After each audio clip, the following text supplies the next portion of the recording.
Hey guys, welcome back to my channel. Chola സാമ്രാജ്യത്തിന്റെ തലസ്ഥാനമായിരുന്ന തഞ്ചാവൂർ, പ്രധാനമായ ബൃഹദീശ്വര ക്ഷേത്രം സ്ഥിതി ചെയ്യുന്ന തഞ്ചാവൂർ, പൊന്നിയിൻ സെൽവൻ സിനിമകളിലൂടെ നമ്മൾ കേട്ടറിഞ്ഞ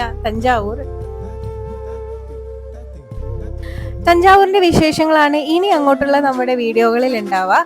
എൻ്റെ ഏറ്റവും വലിയൊരു ആഗ്രഹമാണ് തഞ്ചാവൂർ ബൃഹദീശ്വര ക്ഷേത്രം കാണുക എന്നുള്ളത്. അങ്ങനെ ഞാനും എൻ്റെ കുറച്ച് കൂട്ടുകാരും കൂടിയിട്ടാണ് തഞ്ചാവൂർ കാണാനായിട്ട് പോകുന്നത്. തഞ്ചാവൂരിലെ ബൃഹദീശ്വര ക്ഷേത്രം മാത്രമല്ല, ഐരാവത ക്ഷേത്രം, ഗംഗൈകൊണ്ട ചോളപുരം, മറാത്ത പാലസ് എന്നിവയാണ് നമ്മുടെ ഈ യാത്രകളിൽ ഇനി ഉണ്ടാവുക.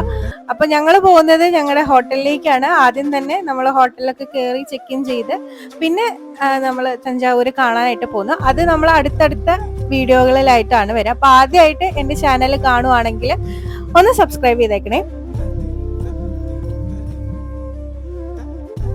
തഞ്ചാവൂരിനെ പറ്റി പറയുകയാണെങ്കിൽ, തഞ്ചാവൂർ തമിഴ്നാട്ടിലൊരു ചരിത്രപ്രധാനമായ ഒരു നഗരമാണ്. ചോള സാമ്രാജ്യത്തിന്റെ തലസ്ഥാനമായിരുന്നു തഞ്ചാവൂര്. നമ്മൾ തഞ്ചാവൂരിൽ വരാനുള്ള പ്രധാന ആകർഷണം പെരിയ കോവിൽ അഥവാ ബൃഹദീശ്വര ക്ഷേത്രമാണ്. കാവേരി നദിയുടെ തീരത്താണ് നമ്മുടെ തഞ്ചാവൂര് നിൽക്കുന്നത്. തഞ്ചാവൂർ ബൊമ്മകൾക്കും അതുപോലെ തന്നെ ചിത്രകലകൾക്കും വലിയ പ്രാധാന്യം കൊടുക്കുന്ന ഒരു നഗരം കൂടിയാണ്. നമ്മുടെ വിശേഷങ്ങൾ ഇനി മുതൽ തഞ്ചാവൂരിനെ പറ്റിയായിരിക്കും.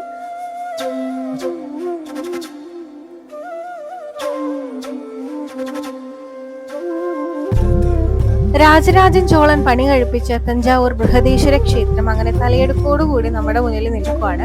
ഒരുപാട് സന്തോഷം തോന്നിയിട്ടുള്ള നിമിഷങ്ങളിൽ ഒന്നായിരുന്നു എനിക്ക് എൻ്റെ ജീവിതത്തിൽ ഞാൻ ഈ ക്ഷേത്രം കണ്ടപ്പോൾ. അപ്പോൾ നമ്മുടെ വിശേഷങ്ങൾ ഇവിടെ തുടങ്ങുവാണ്. തഞ്ചാവൂരിനെ പറ്റി കുറെ കാര്യങ്ങൾ എനിക്ക് നിങ്ങളോട് പറയാനുണ്ട്. ഞാൻ അനുഭവിച്ചറിഞ്ഞ കുറെ വിശേഷങ്ങളുണ്ട്. തഞ്ചാവൂര് ചിത്രകലകളുടെയും അമ്പലങ്ങളുടെയും അതുപോലെ തന്നെ ശാസ്ത്രീയ സംഗീതത്തിന്റെ പിതാവായിരുന്ന ത്യാഗരാജ സ്വാമികളുടെ നാട് എന്നറിയപ്പെടുന്ന തഞ്ചാവൂര്.